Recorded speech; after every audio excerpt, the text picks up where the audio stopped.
Salut, c'est Enzo et bienvenue dans cette nouvelle vidéo.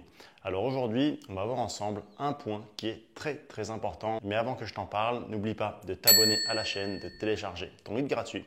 Les liens sont dans la description de la vidéo. Alors, ce point-là, il est vraiment très important si tu veux progresser. J'imagine que si tu regardes mes vidéos, c'est que quand même, effectivement, tu joues au ping, mais que tu as aussi envie de progresser. Parce que jouer, c'est une chose, progresser, c'en est une autre. Alors, c'est quoi ce point ?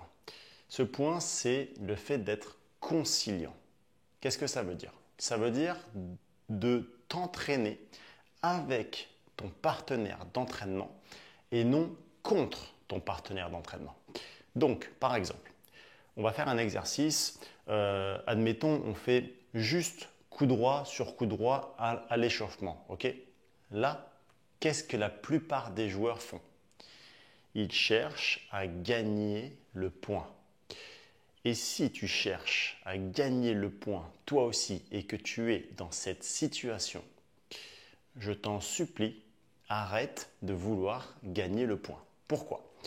Quand tu veux gagner le point, comme ça à l'échauffement par exemple, même à l'entraînement, dans des situations d'exercice, alors je sais que ce n'est pas très commun dans les clubs, bien évidemment, j'en suis conscient, mais s'il te plaît, dès le début de ton échauffement, cherche à jouer avec ton partenaire. Cherche à le faire un petit peu bouger. Ne cherche pas à jouer de toutes tes forces. Ne cherche pas à lui faire commettre les fautes. Alors oui, de temps en temps, évidemment, c'est important de gagner les points. Mais si on est conciliant, on va mettre beaucoup plus de balles. Tu vas mettre beaucoup plus de balles sur la table. Et quels vont être les impacts finalement? Alors, 1, du coup, beaucoup plus de balles sur la table. Ça, je viens de te le dire. 2, beaucoup plus de confiance. D'accord? Et 3, beaucoup plus de plaisir. Et ça, c'est très important. Donc, admettons, tu vois, que par exemple, on va dire que tu joues 10 minutes. Ok? Tu t'entraînes 10 minutes. Si pendant 10 minutes, tu mets que des boîtes qui vont dans le mur, c'est énervant, on est d'accord. Alors pourquoi continuer?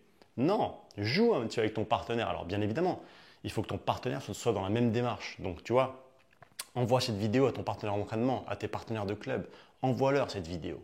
Mais si tu veux progresser, si vous voulez progresser, il faut absolument que ce soit un échange comme ça, donnant-donnant, pour que, et ben voilà, on se pousse un petit peu vers notre limite, d'accord? Mais qu'il y ait des balles sur la table. Il n'y a pas assez de balles sur la table pendant les entraînements. Je le vois pendant les immersions. C'est le stage que j'organise tous les ans. Je le vois parce que la première session d'entraînement, alors pas la première session parce qu'on ne laisse pas les joueurs jouer comme ça plus de 5 minutes parce que finalement, comment on fait?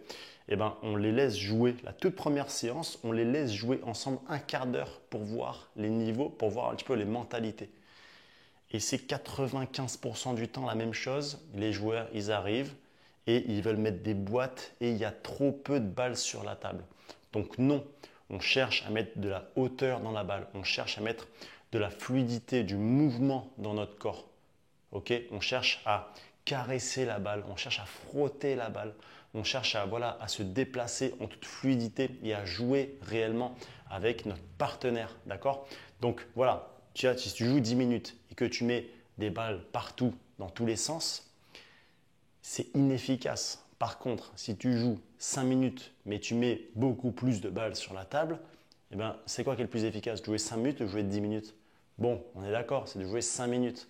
Donc voilà, pour tous ces points que je t'ai énumérés dans cette vidéo, s'il te plaît, pour toi, pour ton jeu, pour tes résultats, pour tes points, sois conciliant avec tes partenaires d'entraînement, mais bien évidemment, il faut que tu leur véhicules ce message aussi et que toi aussi tu sois conciliant et que eux aussi ils soient conciliants en retour. Donc voilà, j'en ai terminé avec cette vidéo. J'espère réellement que ce point-là va t'aider à t'améliorer, va avoir un impact positif sur ton classement. Et puis surtout, je te dis abonne-toi à la chaîne et je te dis à très vite pour des nouvelles vidéos.